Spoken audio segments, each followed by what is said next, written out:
Imam Ahmad ibn Hanbal kunyahnya adalah Abu Abdillah. Abu Abdillah namanya adalah Ahmad ibn Muhammad ibn Hanbal ibn Hilal ibn Asad ibn Idris sampai kepada kabilahnya Asy-Syaibani, Az-Zuhli Asy-Syaibani. Adapun kunyahnya Abu Abdillah, sebenarnya Imam Ahmad sudah punya kunyah Abu Abdillah ini sebelum dia menikah. Dia mengkunyah dirinya dengan Abu Abdillah. Kemudian setelah menikah, karena beliau sibuk talabul ilmi, sehingga beliau menikah itu setelah usianya di atas 40 tahun, baru kemudian menikah. Setelah menikah kemudian punya anak laki-laki namanya Saleh. Kemudian anak kedua barulah kemudian diberi nama Abdullah sesuai dengan kunyahnya.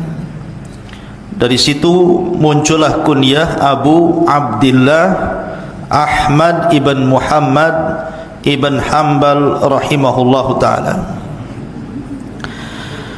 Adapun ibunya namanya Safiyah bintu Maimunah bintu Abdul Malik. Safiyah bintu Maimunah bintu Abdul Malik. Setelah Imam Ahmad lahir, ayahnya meninggal. Artinya Imam Ahmad terlahir yatim. Sampai-sampai Imam Ahmad sendiri yang mengatakan, saya tidak pernah mengetahui wajah kakekku dan bapakku, karena memang usia setahun belum bisa mengenali ayahnya.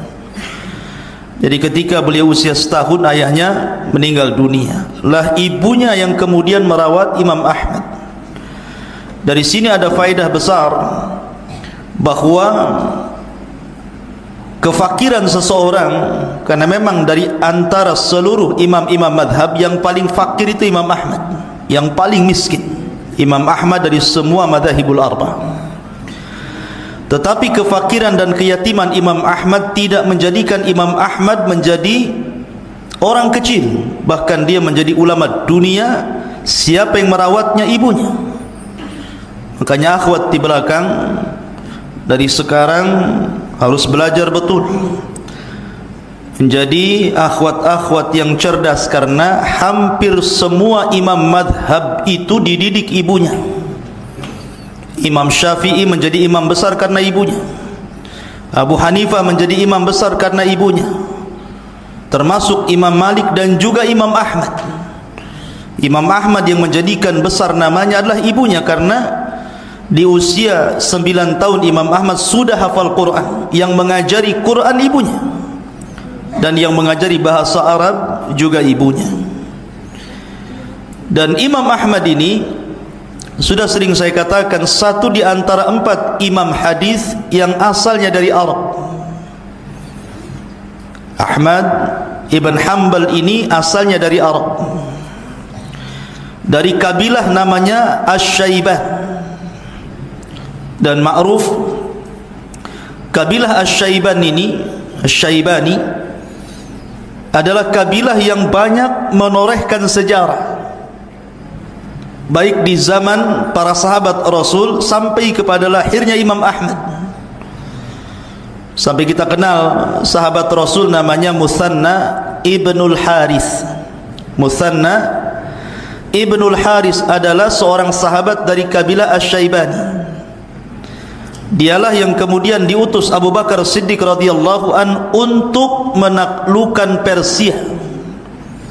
Tetapi Abu Bakar usianya tidak panjang, hanya 2 tahun lebih, kemudian meninggal dan dilanjutkan oleh Umar ibn al-Khattab radhiyallahu an.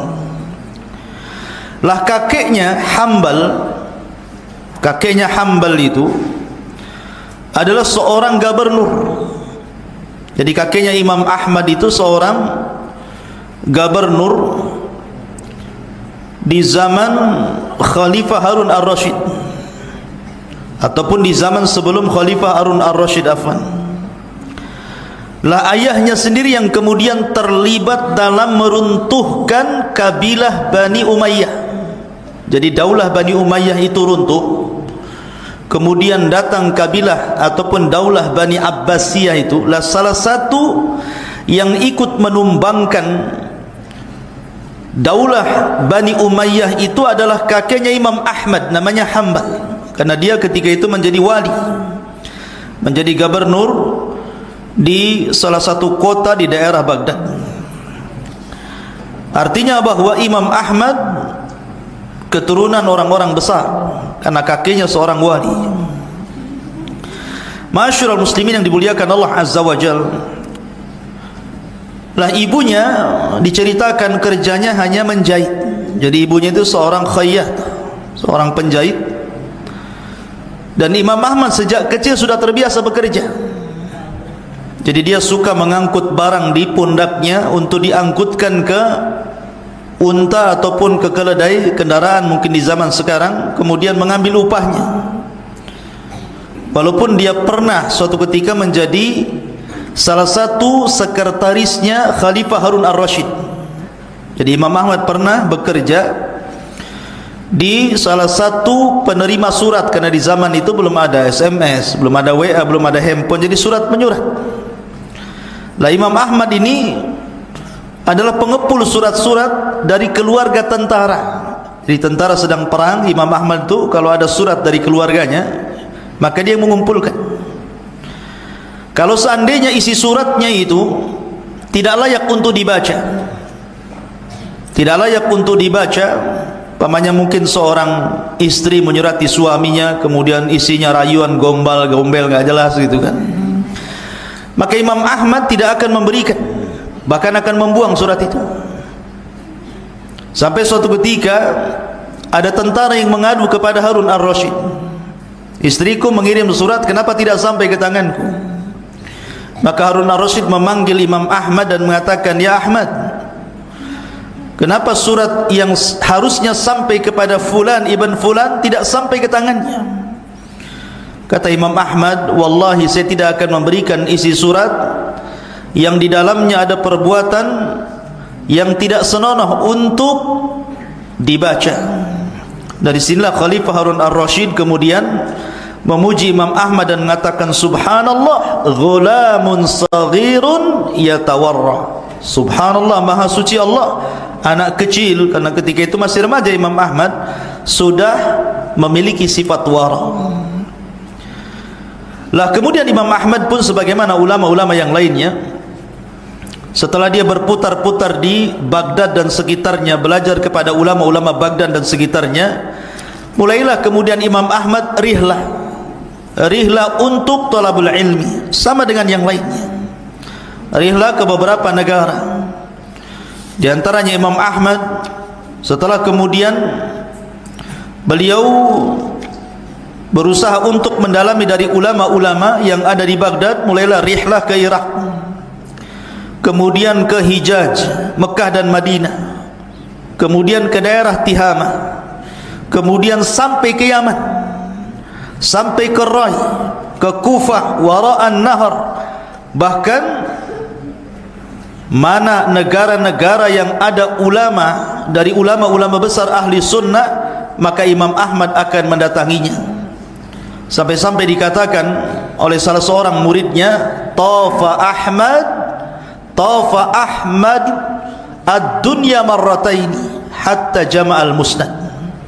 Jadi Imam Ahmad itu keliling dunia 2 kali sampai mampu mengumpulkan hadis-hadis Nabi SAW, kemudian dibukukan, yang kemudian karyanya disebut Musnad li Imami Ahmad, musnadnya Imam Ahmad. Ma'asyiral muslimin yang dimuliakan Allah Subhanahu wa taala, ikhwan akhwat yang dimuliakan Allah Azza wa Jalla. Adapun akhlak-akhlak beliau, sebelum kita membaca tentang pujian-pujian para ulama, bagaimana akhlak beliau? Imam Ahmad terkenal wara'nya. Wara' itu artinya tidak mau memakan perkara syubhat apalagi haram, itu namanya wara'. Kemudian terkenal zuhudnya. Imam Ahmad tidak pernah menggunakan pakaian indah, Pakaiannya sangat sederhana sekali. Selain memang dia fakir, yang kedua dia zuhud. Dan Imam Ahmad adalah seorang qawaman sawaman, selalu tidak meninggalkan puasa sunnah dan solat malam. Sampai-sampai Imam Ahmad ketika sehat itu setiap hari beliau solat itu 300 rakaat. 300 rakaat, bayangkan, tentu antara solat wajib dan sunnah. Itu ketika sehatnya. Kemudian ketika beliau mendapatkan ujian karena permasalahan khalqul Quran, nanti saya akan jelaskan. Kemudian Imam Ahmad mengalami sakit yang parah. Beliau tidak bisa solat sebanyak itu, tapi beliau berusaha untuk solat sebanyak 150 rakaat dalam sehari, walaupun dalam kondisi sakit. Dan beliau menghatamkan Al-Quran seminggu sekali. Maksudnya seminggu sekali itu di siang hari sekali, kemudian di qiyamul lail sekali. Jadi seminggu 2 kali, malam sekali dalam qiyamul lail, kemudian siang sekali. Dan kalau datang bulan Ramadan, setiap hari beliau khatamkan 1 kali dalam sehari. Berarti 30 kali khatam kalau seandainya Ramadan, 30 kali, 30 hari. Adapun tentang bagaimana Imam Ahmad ibn Hanbal rahimahullahu ta'ala memiliki kekuatan hafalan yang luar biasa, sampai-sampai dijelaskan oleh salah seorang murid beliau, namanya Abi Zur'ah Ar-Razi rahimahullahu ta'ala, mengatakan, kana Ahmad yahfadhu alfi hadithin. Imam Ahmad itu hafal di kepalanya 1 juta hadis. Bisa bayangkan, 1 juta hadis Imam Ahmad itu hafal di kepalanya. Dan dia menghafal hadis itu bukan redaksinya saja, bukan matannya saja, sanad-sanadnya. Jadi 1 juta hadis itu sampai sanadnya. Hadis ini dari siapa, kemudian orang ini dapat dari siapa, sampai kepada sahabat Rasul, sampai kepada Nabi SAW. Bayangkan 1 juta hadis ada di kepalanya. Dan itu menunjukkan kekuatan hafalan yang luar biasa. Sampai suatu ketika Imam Ahmad ibn Hanbal bercerita begini, kuntu udzakiru waqi'an bihaditsi Tsauri. Dulu aku pernah murajaah bersama Imam Waqi. Imam Waqi itu gurunya Imam Syafi'i, juga gurunya Imam Ahmad, tentang hadisnya dari jalur Sufyan Ats-Tsauri. Fakana idza shallal isya kharaja minal masjid ila manzilihi fa kuntu udzakiruhu fa rubbama dzakara tis'ata ahadits awil ashrah fa ahfadhuha fa idza dakhala qala li ashabul hadits amli alaina fa amliha alaihim fayaktubunah. Jadi apabila selesai salat isya, maka Imam Waqi keluar dari masjid menuju rumahnya. Maka ketika itu aku bermudzakarah dengan dia. Apabila Imam Waqi kemudian menyebutkan 9 hadis atau 10, maka aku langsung hafalnya. Kemudian berkata kepada aku Imam Waqi, ejahkan kepada kami apa yang diejahkan Imam Waqi kepada anda, wahai imam. Maka Imam Ahmad menyebutkan dengan hafalannya, kemudian mereka menulis. Begitu cerdasnya Imam Ahmad, tanpa membawa catatan kayak antum bawa pena, tidak. Jadi sekali dengar langsung hafal. Kalau antum seperti Imam Ahmad, tidak perlu bawa catatan. Tapi kalau antum bukan Imam Ahmad, bawa catatan. Karena antum ini hari ini hafal, besok lupa. Besok hafal, besoknya lupa lagi. Besoknya tidak hafal, lupa semua. Memang begitu, ya. Jadi Imam Ahmad ibn Hanbal rahimahullahu ta'ala kuat hafalannya, luar biasa. Sampai-sampai Imam Syafi'i, bayangkan gurunya Imam Syafi'i ini, beliau sampai memuji Imam Ahmad ibn Hanbal rahimahullahu ta'ala, mengatakan, anta a'lamu bil akhbaris sihah minna. Hei Ahmad, kata Syafi'i, engkau lebih paham tentang hadis-hadis yang sahih daripada saya. Kemudian kata Imam Syafi'i, fa idza kana al khabaru sahihan fa'alamani hatta adhhab ilaihi. Kemudian dia mengatakan, kalau seandainya ada kabar yang sahih, ajarkan kepadaku, kata Imam Syafi'i, sampai saya berpendapat seperti pendapatmu. Jadi Imam Syafi'i kalau soal hadis, maka dipercayakan kepada Imam Ahmad. Dan Imam Ahmad banyak belajar fikih daripada Imam Syafi'i rahimahullahu ta'ala, sampai akhirnya Imam Syafi'i mengatakan, ketika aku keluar dari Baghdad, aku tidak pernah melihat orang yang paling wara, yang paling takwa, yang paling alim melebihi Ahmad ibn Hanbal rahimahullahu ta'ala. Ini di antara akhlak-akhlak beliau. Tentu kesabarannya, istiqomahnya nanti kita akan cerita ketika bicara tentang Imam Ahmad dengan fitnah khalqil Quran. Bagaimana sabarnya Imam Ahmad dan bagaimana istiqomahnya. Kemudian juga pujian para ulama. Pujian para ulama. Berkata Al-Qasim ibn Salam, dia mengatakan, intahal ilmu ila arba'ah. Ilmu itu ujungnya hanya kepada 4 orang. Ahmad ibn Hanbal, kemudian Ali ibn Madini, kemudian Yahya ibn Ma'in, kemudian Abi Bakar ibn Syaibah. Bayangkan, kata Al-Qasim ibn Salam mengatakan, puncak ilmu itu ada pada 4 ulama. Pertama Ahmad ibn Hanbal, kedua Ali ibn Madini, ketiga Yahya ibn Ma'in, dan yang keempat Abi Bakar ibn Abi Syaibah. Dan ini pujian luar biasa, karena yang memuji juga bukan orang biasa, ulama besar. Kemudian juga Abdurrahman ibn Mahdi, salah seorang murid daripada Imam Ahmad, mengatakan, Abdurrahman ibn Mahdi dia mengatakan, hadza a'lamun nas bi hadithi Sufyan ats-Tsauri. Imam Ahmad adalah orang yang paling faham, yang paling lebih pengetahuannya dengan hadis Sufyan ats-Tsauri. Kemudian dia mengatakan, ma nadhartu ila Ahmad ibn Hanbal illa tadhakkartu bihi Sufyan ats-Tsauri. Tidaklah aku melihat Ahmad kecuali aku teringat dengan Sufyan ats-Tsauri.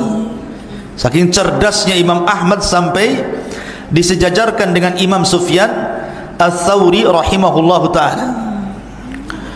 Ma'asyiral muslimin, santri ikhwan dan akhwat yang dimuliakan Allah subhanahu wa ta'ala, lah Imam Ahmad sendiri lahir di bulan Rabiul Awal pada tahun 164 Hijriah, dan beliau wafat pada tahun 241 Hijriah. Lahir di Baghdad dan wafat di Baghdad. Saya ulangi, lahirnya bulan Rabiul Awal.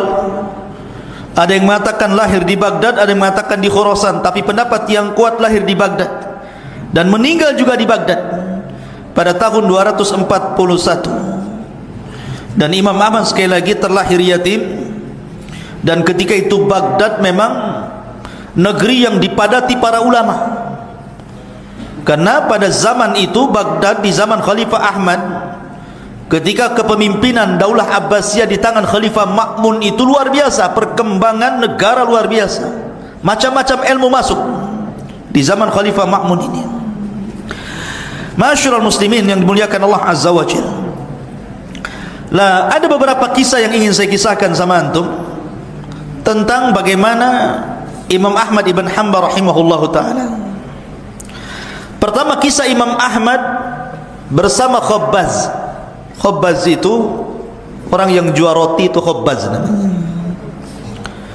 Jadi suatu ketika Imam Ahmad ini ikhwan, ketika ada yang mengatakan setelah dia keluar dari penjara, karena Imam Ahmad itu 16 tahun di penjara di 3 kurun kekuasaan, di zaman Khalifah Ma'mun, di zaman Khalifah Mu'tasim, dan di zaman Khalifah Wathiq. Bayangkan Imam Ahmad tidak keluar dari penjara, bolak-balik masuk penjara, ya. Lah ketika kemudian di zaman Khalifah Mutawakkil, barulah kemudian ahli sunnah wal jamaah terang kembali dan Mu'tazilah kemudian hilang.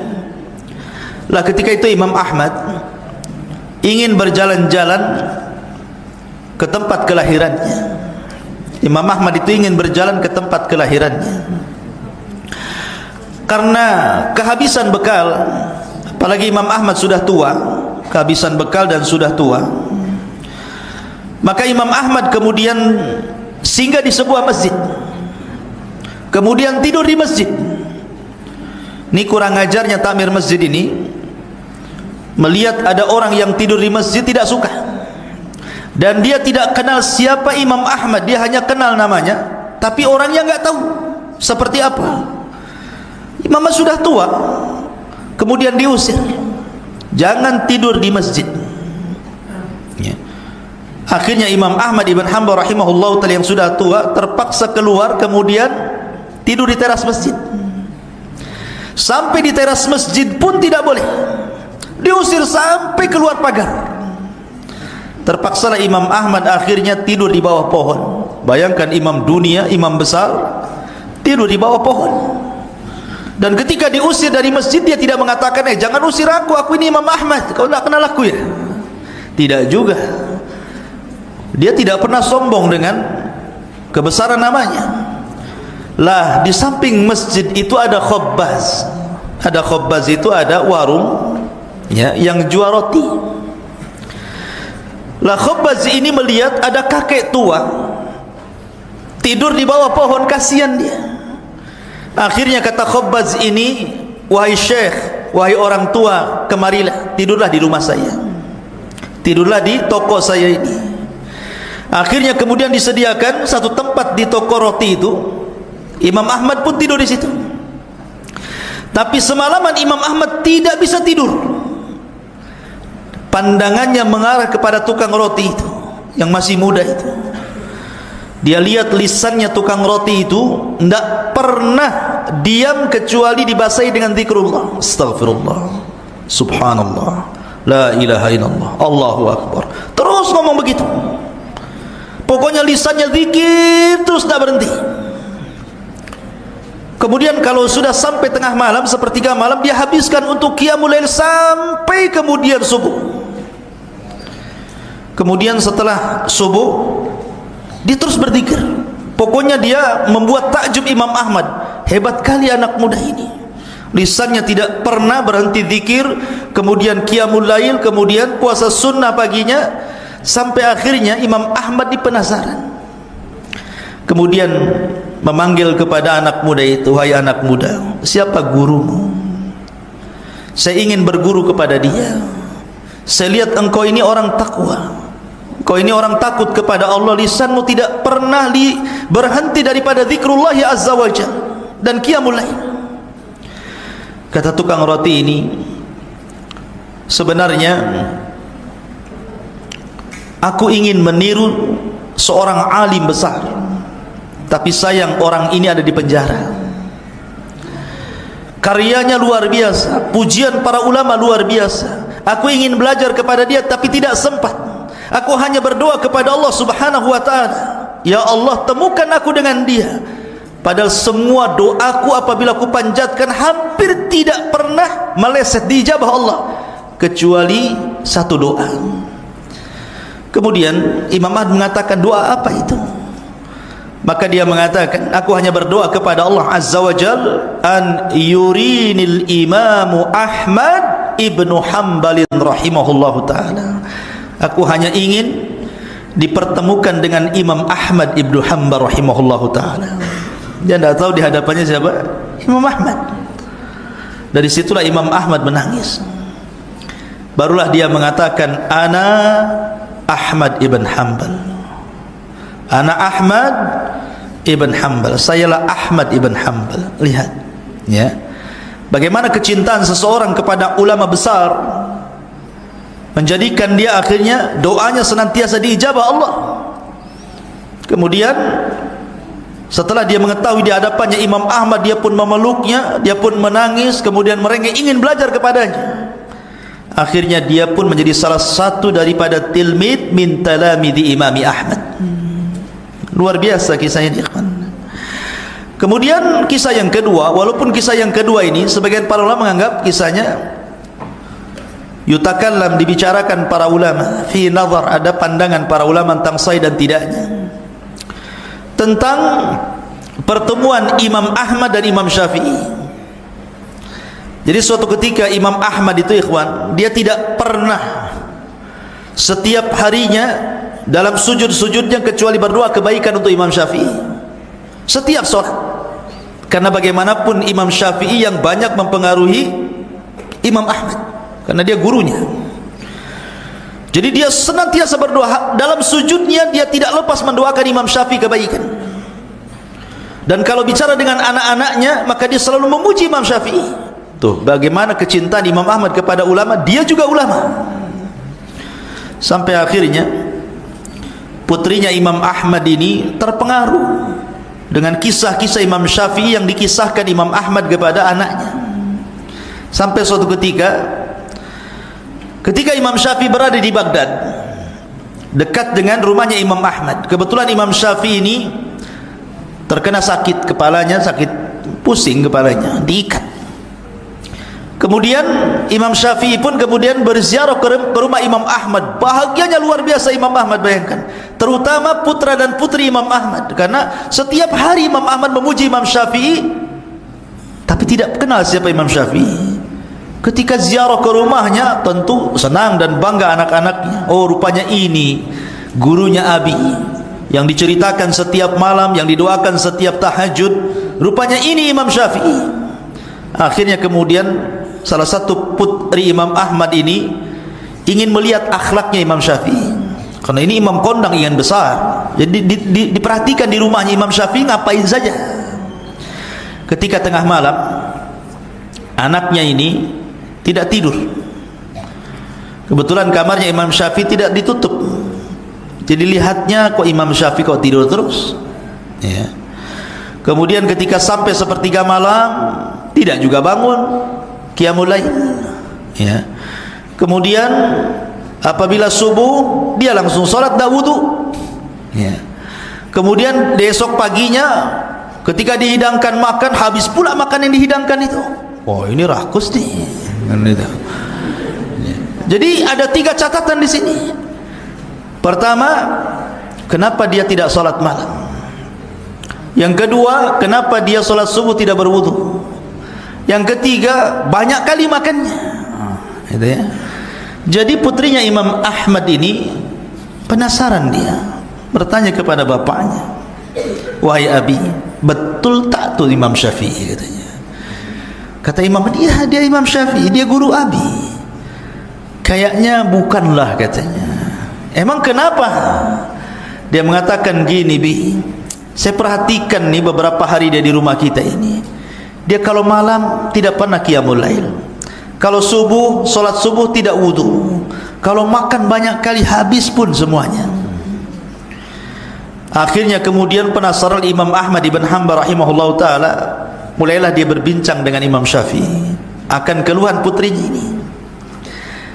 Maka Imam Syafi'i rahimahullah ta'ala menjawab, ya, dia mengatakan, ya Ahmad, kenapa aku tidak qiyamul lail? Semalam kenapa aku tidak qiyamul lail? Karena semalam, ya Ahmad, aku memikirkan satu hadis. Aku keluarkan faedah-faedah hadis itu. Sampai akhirnya tidak terasa waktu pun terus mengalir sampai akhirnya waktu fajar. Maka aku karena khusyuknya mengambil faedah-faedah dari hadis itu, sampai aku tidak qiyamul lail. Adapun kemudian aku subuh dan kau lihat aku tidak berwudu, karena aku belum batal. Wudu isya belum batal. Sampai subuh dan aku tidak tidur masalahnya. Jadi aku sholat subuh dengan wudunya sholat isya. Adapun kemudian aku makan banyak di rumahmu, ya Ahmad, karena Nabi SAW pernah bersabda, di mana bahwa ta'amul qurama artinya makanan dari orang-orang yang dermawan lagi takwa itu obat, tetapi ta'amul bukhalah itu dak penyakit. Makanya kenapa aku habiskan semuanya? Setelah aku makan banyak di rumahmu, sakitku hilang. Maka benar apa yang disabdakan Rasul, ta'amul qurama dawaun wa ta'amul bukhala daun. Makanan orang-orang yang suka memberi, mudah memberi, orangnya dermawan, ikhlas karena Allah, itu jadi obat. tetapi makanan orang-orang bakhil jadi penyakit. Makanya antum jangan makan dari kawan yang bakhil. Penyakit, habis makan mencret antum. Ya. Kenapa? Karena tidak ikhlas ngasihnya. Tapi kalau makanannya orang ikhlas itu, memang dia dermawan, ikhlas dia, makanya makannya jadi obat. Jadi kalau antum sakit, cari orang dermawan, traktir saya lah, biar jadi obat gitu. Kata yang antum anggap dermawan, antum minta terus gitu. Kalau gitu jadi bakhil antum sekarang. Jangan makan sama dia ya, nampak watak aslinya ya. Jadi walaupun kisah ini ikhwan memang diperbincangkan para ulama, tetapi masyhur kisah ini ya. Masyhur muslimin yang dimuliakan Allah Subhanahu wa taala. Baik, kita masuk, karena kalau kita cerita Imam Ahmad dari awal sampai akhir tidak bisa dalam 1-2 pertemuan, terlampau banyak kisahnya. Pujian para ulama, karyanya luar biasa. Kita ambil yang penting-penting saja. Lah Imam Ahmad ibn Hanbal rahimahullahu taala dengan fitnah khalqil Quran. Di zaman Imam Ahmad ikhwan, ketika itu daulah dipegang Abbasiyah, dan yang menjadi khalifah ketika itu adalah Khalifah Ma'mun. Lah Khalifah Ma'mun ini terpengaruh dengan paham Mu'tazilah, dan Mu'tazilah itu paham turunan dari Jahmiyah, dan kita tahu Jahmiyah ini sesat. Siapa pendiri Jahmiyah?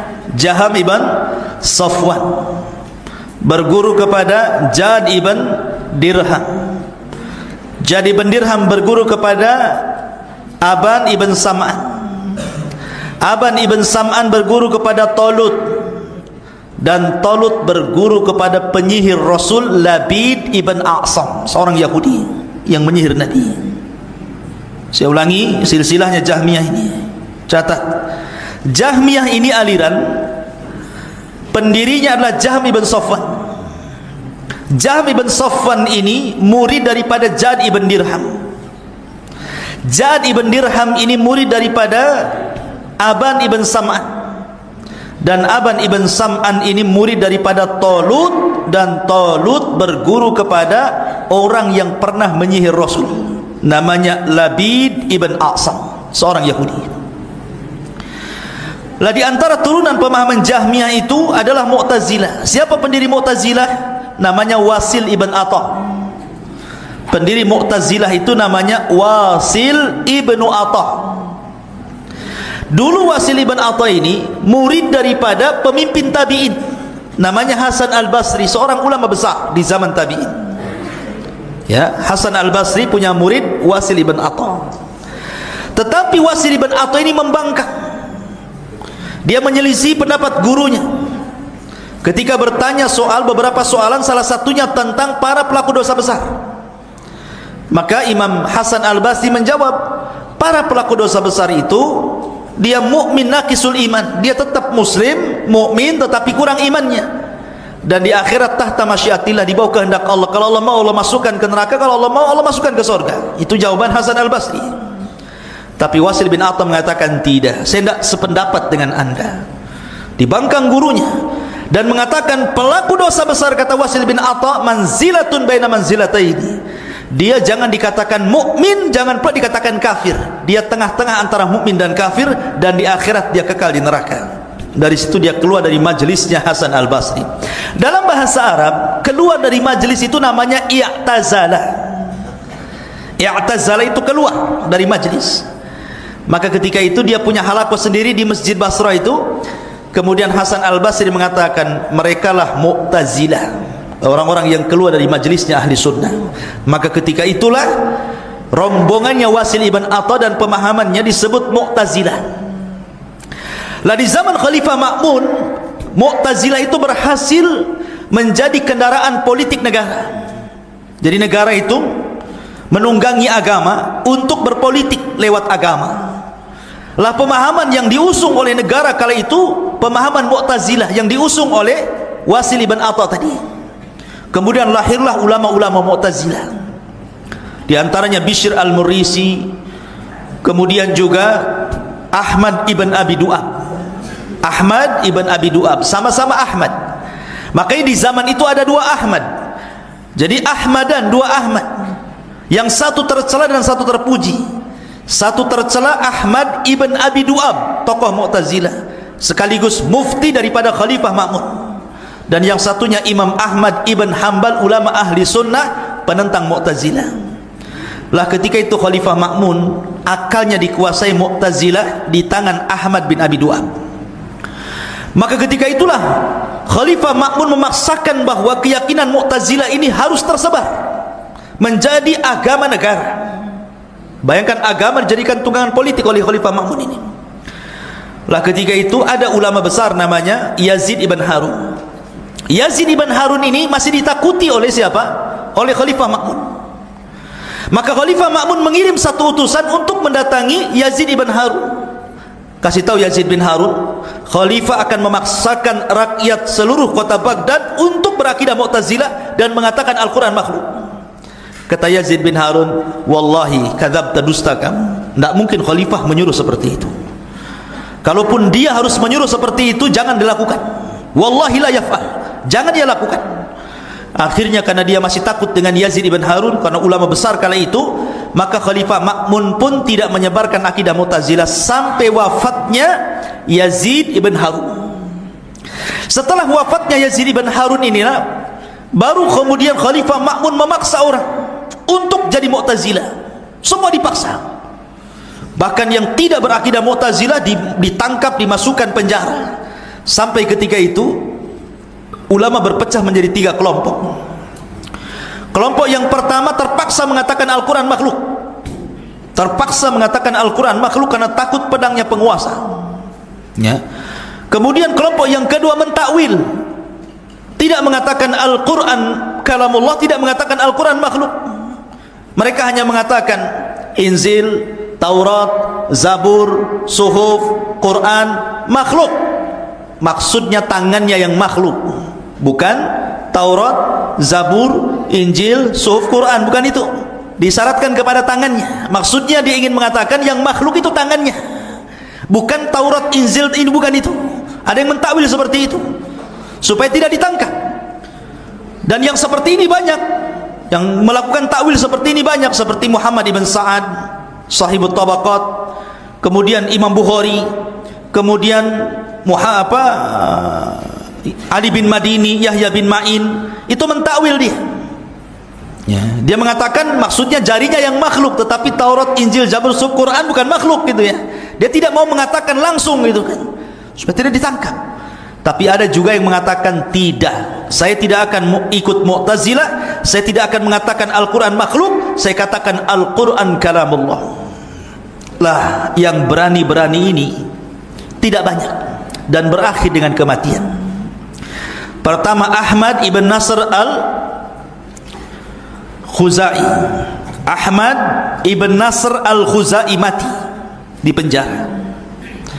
Yang kedua Muhammad ibn Nuh meninggal dalam perjalanan ketika menghadap Khalifah Ma'mun karena dicambuk selama perjalanan, digeret dengan rantai. Akhirnya Muhammad ibn Nuh mati di perjalanan. Kemudian Nuaim ibn Hamad meninggal di penjara, tidak dikafani, tidak dimandikan, dan tidak disolatkan, dipendam seperti itu. Ulama besar Nuaim ibn Hamad itu. Kemudian Al-Buwaiti, kawan Imam Syafi'i, itu meninggal di penjara.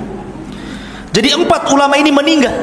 Saya ulangi, catat ya, yang meninggal itu Ahmad ibn Nasr al-Khuzai, kemudian Muhammad ibn Nuh, kemudian Nuaim ibn Hamad, kemudian Al-Buwaiti, teman Imam Syafi'i. 4 ini meninggal karena mempertahankan Al-Quran kalamullah dan bukan makhluk, kecuali Imam Ahmad.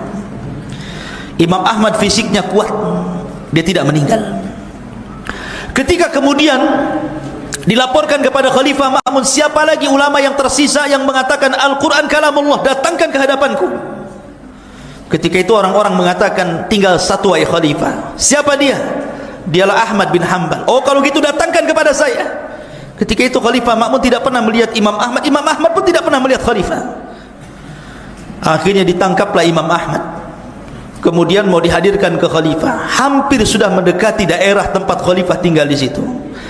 Imam Ahmad berdoa kepada Allah Azza wa Jalla. Apa doanya? Imam Ahmad mengatakan, ya Allah, janganlah kau perlihatkan wajah khalifah dengan wajahku, begitu juga wajahku dengan dia. Jangan kau perlihatkan wajahku dengan wajahnya atau wajahnya dengan wajahku. Subhanallah, doa orang yang dizalimi, ikhwan. Karena Imam Ahmad dirantai, kemudian rantainya digeret di kuda, kemudian kudanya kencang, jadi dia diseret-seret pakai rantai. Anda bisa bayangkan, ulama besar diseret-seret dengan rantai. Dia hanya berdoa kepada Allah, ya Allah, jangan kau pertemukan wajah dia dengan wajahku dan wajahku dengan wajahnya. Doa orang yang mazlum, dizalimi, laisa bainahu wa bainallah hijab, tidak ada penghalang antara dia dengan Allah, mustajab. Subhanallah. Belum lagi Imam Ahmad berjumpa dengan khalifah, khalifah pun meninggal karena doanya orang yang dizalimi. Ketika Khalifah Ma'mun kemudian meninggal, wasiatnya, lihat, orang yang meninggal suul khotimah. Khalifah Ma'mun meninggal suul khotimah. Kenapa? Karena meninggal di akidah Mu'tazilah masalahnya dan menyiksa para ulama.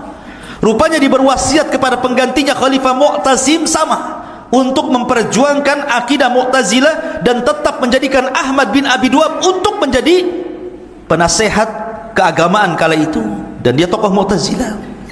Maka di zaman Khalifah Mu'tasim lebih keras lagi. Imam Ahmad mendapatkan siksaan luar biasa. Setiap hari dihadirkan di persidangan, dibuat debat dengan para ulama Mu'tazilah, disaksikan orang ramai, tapi Imam Ahmad tidak pernah kalah. Tidak pernah kalah. Setiap dia tidak pernah kalah. Akhirnya ketika mereka tidak sanggup untuk berhujjah dengan kuwatul hujjah, maka dibalik hujjatul quwah namanya. Dengan kekuatan disiksanya Imam Ahmad, dipukul, disiksa, dipukul, sampai akhirnya Imam Ahmad bolak-balik pingsan, darah bercucuran di badannya, di penjara, bolak-balik masuk penjara sampai 30 bulan, salasina syahran, 30 bulan Imam Ahmad mendekam di penjara, setiap hari dicambuk. Yang kata pencambuknya, dia mengatakan, kalau ku cambukkan kepada unta itu sudah roboh wahai imam. Kenapa Imam Ahmad istiqomah luar biasa? Ada dua manusia yang membuat Imam Ahmad istiqomah ketika itu. Pertama, seorang pencuri. Pencuri ini bolak-balik masuk penjara, 10 kali dia bolak-balik masuk penjara. Mencuri ditangkap, kemudian dipukul, keluar dari penjara, mencuri lagi, ketangkap lagi, masuk lagi penjara, 10 kali bolak-balik masuk penjara pencuri ini. Ketika dia melihat Imam Ahmad, Lis ini, pencuri ini, mengatakan, ya imam, saya bolak-balik masuk penjara karena mencuri. Sesungguhnya cambukan itu hanya awalnya saja yang sakit, lama-lama akan terbiasa. Bersabarlah wahai imam, saya bersabar dicambuk karena mencuri, engkau dicambuk karena memperjuangkan agama Allah Azza wa Jalla, engkau harus lebih sabar lagi. Dari situ Imam Ahmad luar biasa mendapatkan nasihat dari seorang pencuri, ikhwan. Karena detik-detik Imam Ahmad disiksa ini kan perlu ada orang yang menghibur masalahnya supaya tetap dan istiqomah. Kemudian yang kedua, ketika Imam Ahmad dirantai kemudian digeret di jalan, berjumpa dengan Arab Badui, Arab gunung. Dia mengatakan, ya Imam Ahmad, ya imam, engkau imam dunia, kalau engkau dibunuh tuktal syahidan, engkau akan mati syahid. Wa illam tuktal, kalau kau tidak dibunuh, maka ista sa'idan, kau akan hidup dalam kondisi bahagia. Kalau engkau tidak dibunuh juga Imam Ahmad, pasti kau akan mati dengan cara lain. Dari situ Imam Ahmad makin luar biasa istiqomah dan sabarnya. Makanya di zaman Khalifah Mu'tasim, Imam Ahmad luar biasa, memang luar biasa, disiksa habis-habisan sampai pingsan berkali-kali, tapi dia tetap kokoh, tidak mau mengatakan Al-Quran makhluk dan tetap mengatakan Al-Quran kalamullah. Sampai akhirnya ada murid-muridnya datang. Murid-muridnya datang kepada Imam Ahmad, ya imam, kami tidak tega melihat engkau ini disiksa sampai berdarah-darah seperti ini, bolak-balik pingsan. Sudah, kau katakan aja Al-Quran makhluk, biar kau keluar, kau bisa mengajar kami lagi. Kata Imam Ahmad, tidak.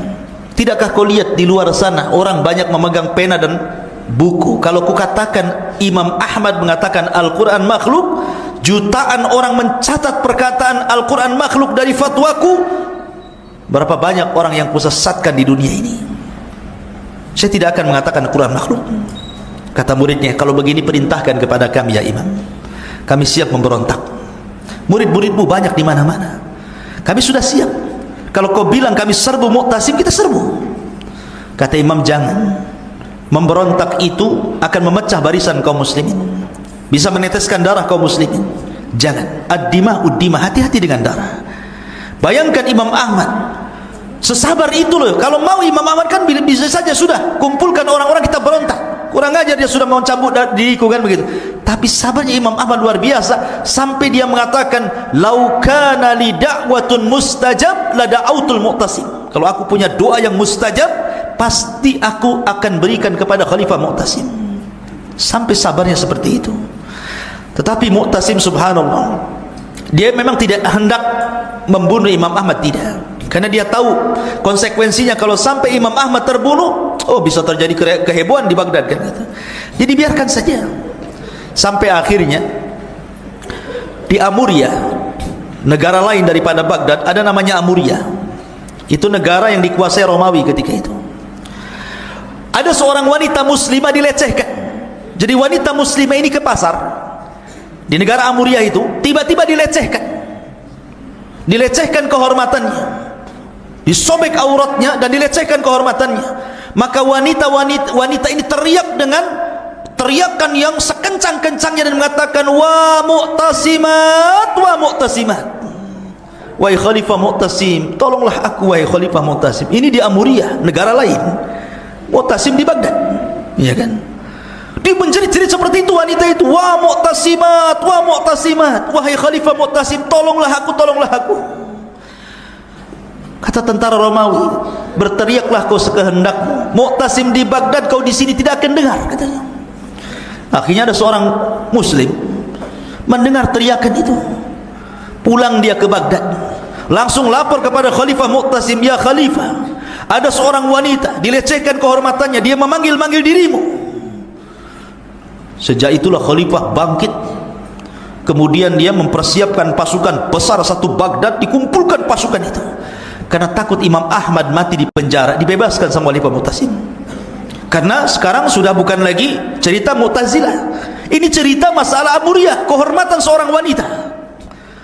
Akhirnya Mu'tasim ini, Khalifah Mu'tasim membawa pasukan besar, satu kota Baghdad bergerak menuju Amuria. Dihabisi Amuria sampai ke akar-akarnya.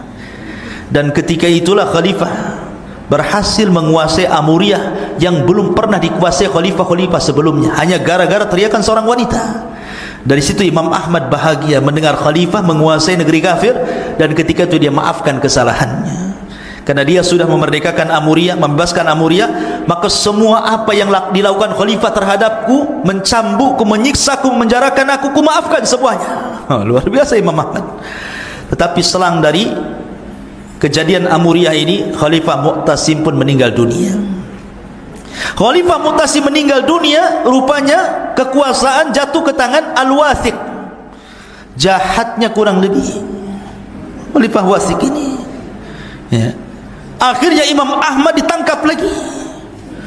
Bayangkan, sudah bebas ditangkap lagi, tidak bisa ditangkap, harus ditangkap. Kemudian dia katakan kepada Imam Ahmad, "Ya Imam, aku tidak mau satu atap, aku dan dirimu. Tidak mau satu negara.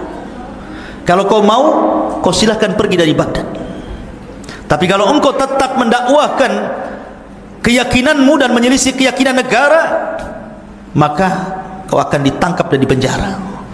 Ketika itu Imam Ahmad dilarang untuk mengajar, meriwayatkan, membuat halaqah, dipenjara rumah, dijaga ketat. Dia boleh keluar hanya untuk sholat. Dari sinilah ada satu kisah tentang thalabul ilmi, seorang yang bernama Baqi ibn Mikhlad. Baqi ibn Mikhlad. Bayangkan Baqi bin Mikhlad ini, dia orang Maroko, ikhwan. Orang Maroko sana, orang Andalus, ya. Berjalan melewati beberapa negara ke Baghdad. Karena di zaman itu kan tidak seperti zaman sekarang. Kalau zaman sekarang Amerika apa yang terjadi kita sudah bisa mengetahui lewat berita-berita, ya kan. Negara-negara lain lagi perang seperti sekarang, Myanmar lagi demo, kita tahu deh lewat media kan begitu. Zaman itu kan tidak tahu. Baqi bin Mikhlad ini seorang talabul ilmi, ingin belajar kepada Imam Ahmad, melewati banyak negara, sampai setahun lebih berjalan dari negaranya sampai ke Baghdad. Dia tidak tahu kalau Imam Ahmad sedang di penjara rumahan. Ketika sampai di Baghdad, dia mendengar Imam Ahmad tidak bisa meriwayatkan hadis, tidak bisa mengajar. Tapi karena himmahnya luar biasa Baqi bin Mikhlad ini, dia ingin belajar kepada Imam Ahmad. Akhirnya dia pura-pura masuk ke penjaranya Imam Ahmad dan mengatakan, ya Imam, saya jauh-jauh dari Andalus sana, ingin belajar kepadamu, berikan satu hadis atau dua atau tiga hadis kepada saya. Kata Imam, tidak bisa. Lihat penjaga-penjaga di sekitar sini, kalau sampai aku dilihat sedang mengajarkan satu dua buah hadis kepada seseorang, maka tahu akibatnya, saya tidak akan meriwayatkan satu hadis pun. Akhirnya Baqi bin Mikhlad ini kecewa, kan udah jauh-jauh dari negaranya ingin belajar kepada Imam Ahmad. Akhirnya dia punya siasat, dia datang pada Imam Ahmad pada lain waktu dan mengatakan, ya Imam, bagaimana kalau seandainya aku akan berpenampilan bukan seperti penampilan thalabul ilmi, saya akan berpenampilan compang-camping layaknya pengemis. Saya akan mengetuk rumahmu pura-pura meminta sesuatu. Ketika aku katakan minta sesuatu, berikanlah satu dua hadis kepada aku. Deal or no deal? Deal. Akhirnya terjadilah kesepakatan. Pura-pura jadi pengemis, compang-camping, ya, datang mengetuk pintunya Imam Ahmad. Pengawal kerajaan tidak tahu kalau dia seorang talabul ilmi. Diketuknya, assalamualaikum. Waalaikumsalam. Ana Baqi bin Mikhlad ya Imam. Hadis ni hadisan, tolong ceritakan satu hadis. Akhirnya setiap hari jadi pengemis dengan berubah penampilan, karena kalau itu terus penampilannya kan ketahuan kan itu ya. Jadi hari ini penampilannya begini, hari itu begini, sampai 300 hadis dia catat. Berarti 300 kali dia jadi pengemis. Baqi bin Mikhlad, ya, sampai akhirnya ikhwan, Al-Wathiq pun meninggal dunia, tapi Imam Ahmad masih hidup, ya kan? Gantilah kekuasaan menjadi Khalifah Al-Mutawakkil. Bayangkan, dari Khalifah Ma'mun meninggal, diganti Mu'tasim meninggal, diganti Wathiq meninggal, barulah kemudian naiklah Khalifah Al-Mutawakkil. Subhanallah, Khalifah Mutawakkil ini akidahnya ahli sunnah, bukan Mu'tazilah. Dari situlah maka dihapuskan ujian-ujian kepada para ulama untuk mengatakan Al-Quran makhluk. Tidak ada Mu'tazilah di kerajaan ini. Maka bersinarlah akidah ahli sunnah. Maka ulama-ulama ahli sunnah mulai mereka bercahaya, dibolehkan mengajar di majlis-majlis, di masjid-masjid, di halaqah-halaqah ilmu, termasuk Imam Ahmad. Maka Khalifah Mutawakkil sebagai balasan kepada para ulama yang sudah disiksa dari tahun ke tahun, 16 tahun selama Khalifah Ma'mun sampai Al-Wathiq, ulama ahli sunnah tertekan. Makanya Khalifah Mutawakkil pun banyak memberikan hadiah, memberikan uang banyak kepada para ulama, termasuk kepada Imam Ahmad. Datang uang banyak kepada Imam Ahmad dari Khalifah Mutawakkil. Tapi Imam Ahmad bukan mata duitan kayak antum, ya. Ketika datang uang banyak dari Khalifah, ditolak dia, tidak mau. Subhanallah, uang di depannya, tidak mau. Dari Khalifah halal, bukan haram. Kata Imam Ahmad, hadihi asyaddu min tilk, katanya. Ujian harta ini jauh lebih besar dibandingkan aku keluar masuk penjara gara-gara mempertahankan Al-Quran kalamullah. Ini lebih berat lagi ujiannya. Kembalikan kepada Khalifah. Dibalikan sama Khalifah. Khalifah tidak mau juga, balikan lagi sama Imam Ahmad. Kata Imam, tidak mau, balikan lagi sama Khalifah. Asyik bulak-balik saja tu. Ketika sudah tidak bisa lagi Imam Ahmad membujuk untuk dikembalikan kepada Khalifah, terpaksa kata Imam Ahmad kepada murid-muridnya, ini harta dari Khalifah, uang dari Khalifah banyak sekali, khud ma syi'tum, ambil sesuka kalian. Wah, berebutlah murid-muridnya. Kayak antum ni hadiah, ambil, lu berebut, padahal belum ada pertanyaan tuh, ya kan? Jadi diambil murid-muridnya Imam Ahmad, 1 sen pun dia tidak mengambil. Lihat waraknya, zuhudnya Imam Ahmad sedemikian rupa, ya. Masyaallah muslimin yang dimuliakan Allah Azza wa Jalla. Lah ketika suatu ketika perdebatan di masa Khalifah Mu'tasim, ketika Imam Ahmad ibn Hanbal berhadapan dengan Ahmad bin Abi Du'ab. Ketika itu, karena memang Mu'tazilah itu kan takdimul akli ala naqli, mendahulukan akal dibandingkan nas, ikhwan. Jadi debatnya akal-akalan saja. Kata Imam Ahmad, dia mengatakan kepada Ahmad bin Abi Du'ab, oke, di majelis ini mungkin kalian menganggap tidak ada yang kalah, tidak ada yang menang, tetapi ingat, akan ada sebuah hari yang menunjukkan kemenangan diriku di atas dirimu. Maka orang-orang pun terdiam dan mengatakan, hari apa itu ya Imam? Kata Imam Ahmad, yaumul janaiz, ketika aku dan kamu hai Ahmad bin Abi Du'ab Allah cabut nyawanya. Maka di hari ketika aku dan dirimu sudah menjadi jenazah, niscaya Allah akan pertemukan kebenaran itu. Betul. Maka Imam Ahmad ibn Hanbal rahimahullahu ta'ala ketika diwafatkan oleh Allah subhanahu wa ta'ala, di hari wafatnya beliau di tahun 241 Hijriah, dia wafat. Satu kota Baghdad, ikhwan, keluar semua, anak kecilnya, perempuannya, dewasanya, nenek-neneknya, kakek-kakeknya, semua manusia keluar untuk menyolati jenazahnya Imam Ahmad. Bayangkan, satu kota Baghdad, berapa kali sholat itu? Dari pagi sampai sore tidak berhenti orang sholat itu. Dan di hari wafatnya Imam Ahmad ada yang mengatakan 20.000 orang-orang kafir masuk Islam, gara-gara melihat bagaimana sabat dan sabarnya Imam Ahmad. Sampai-sampai kemudian orang-orang kafir melihat akhlak yang luar biasa, mereka merasa kehilangan Imam Ahmad. Sosok Imam Ahmad kehilangan karena akhlaknya luar biasa, ya kan? Imam Ahmad itu sampai 20.000 lebih orang-orang masuk Islam di saat wafatnya. Ketika Ahmad bin Abi Du'ab meninggal dunia, hanya 3-4 orang yang mengurus jenazahnya. Hanya 3-4 orang mengurus jenazahnya. Sementara ketika Imam Ahmad, sama-sama Ahmad namanya, satu tokoh Mu'tazilah, satu tokoh Ahli Sunnah. Tapi ketika hari wafatnya Imam Ahmad, apa yang terjadi? Satu kota Baghdad menangis, menyolati Imam Ahmad dan sedih karena kepergiannya. Bahkan 20.000 orang kafir masuk Islam. Berbeda dengan Ahmad bin Abi Du'ab, meninggalnya seperti bangkai. Tidak ada orang yang menyolati, memandikan, kecuali hanya 2-3 orang saja. Lihat perkataan Imam Ahmad, kebenaran itu akan muncul di hari yaumul janaiz. Di sini ditampakkan ahli sunnah di atas akidah Mu'tazilah. Ma'asyiral muslimin yang dimuliakan Allah Azza wa Jalla, sedikit kita bicara tentang karyanya. Imam Ahmad ini keliling dunia 2 kali sampai terkumpul sebuah karya yang luar biasa, namanya Musnad Imam Ahmad. Ada istilah-istilah kitab, ada istilah Al-Jami, seperti karyanya Imam Bukhari, kan? Apa namanya karya Imam Bukhari? Al-Jami As-Sahih. Karya Imam Muslim Al-Jami As-Sahih. Kemudian karya Abi Dawud, Tirmidzi, Nasai, Ibnu Majah disebut Sunan. Karyanya Imam Ahmad disebut Musnad. Apa bedanya? Al-Jami, Sunan, Musnad. Ini istilah-istilah para ulama ketika mengarang buku. Kalau Sunan dengan Al-Jawami itu ada kemiripan, Al-Jami dengan Sunan itu ada kemiripan. Miripnya sama-sama ada tertata dengan bab. Tertata ada babnya. Bab taharah, bab solat, bab puasa, bab haji. Itu jami ataupun sunan. Kalau jami lebih luas lagi, mencakup akidah. Kalau sunan hanya fikih-fikih saja. Tapi kalau musnad tidak. Musnad tidak ada babnya dia.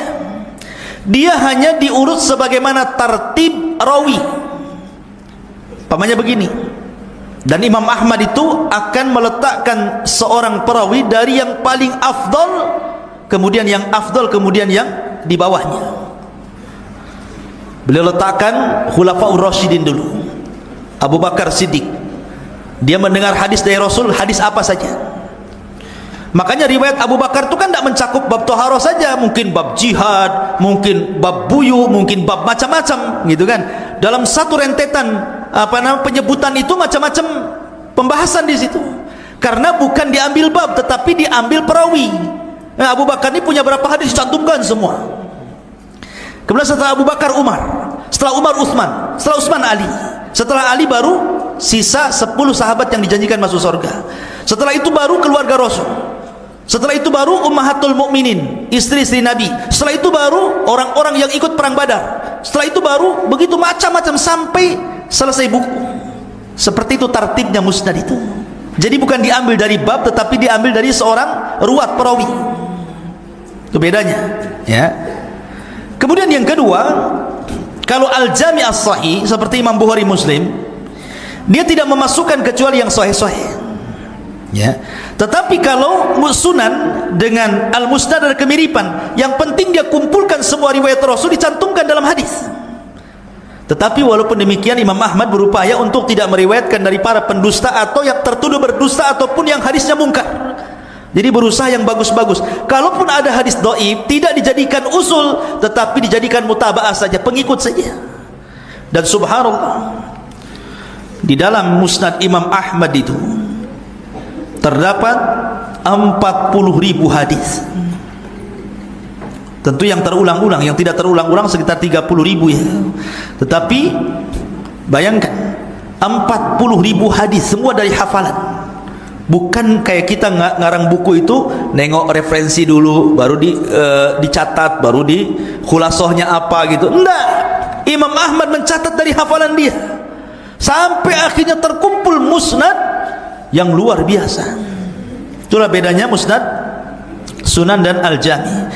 Sampai-sampai dikatakan Imam Subki, asbahal musnad aslun min usulil ummah. Musnad Imam Ahmad itu menjadi pondasi dari pondasi-pondasi umat ini. Bahkan berkata Ibnu Al-Jazari, lam yurwa ala wajhil ardi kitabun fil hadithi, tidak ada satupun ulama yang meriwayatkan di kolong langit ini satu kitab yang membahas tentang hadis Nabi SAW fi ma'alam min musnad Imam Ahmad. Sepengetahuan saya melebihi musnadnya Imam Ahmad. Dan subhanallah, dalam Musnad Imam Ahmad itu kebanyakan riwayatnya sulasiyat, ikhwan. Apa sulasiyat itu artinya? Antara Imam Ahmad sampai kepada Rasul itu cuma 3 orang saja. Jadi antara jarak Imam Ahmad kepada Rasul itu 3 orang, maka disebut sulasiyat namanya. Riwayat sulasiyat, dan itu disebut sanad ulu. Sanad yang paling dibanggakan para ulama. Sanad yang lebih dekat kepada Rasul. Dan kebanyakan dalam Musnad Imam Ahmad itu sulasiyat rata-rata ya. Kemudian di dalam Musnad Imam Ahmad, ikhwan yang dimuliakan Allah Subhanahu wa taala, sampai-sampai dikatakan Imam Safarini ma'ruf, ulama akidah, itu sampai mengarang sulasiyat Musnad Imam Ahmad tuh. Jadi dia mengambil sulasiyatnya kemudian dikarang satu buku. Saking ihtimamnya, perhatiannya Imam As-Safarini kepada Musnad Imam Ahmad. Bahkan mengalir pujian para ulama dari ulama muhaddisin seperti Ibnu Hajar dan yang lainnya tentang musnadnya Imam Ahmad ibn Hanbal rahimahullahu ta'ala.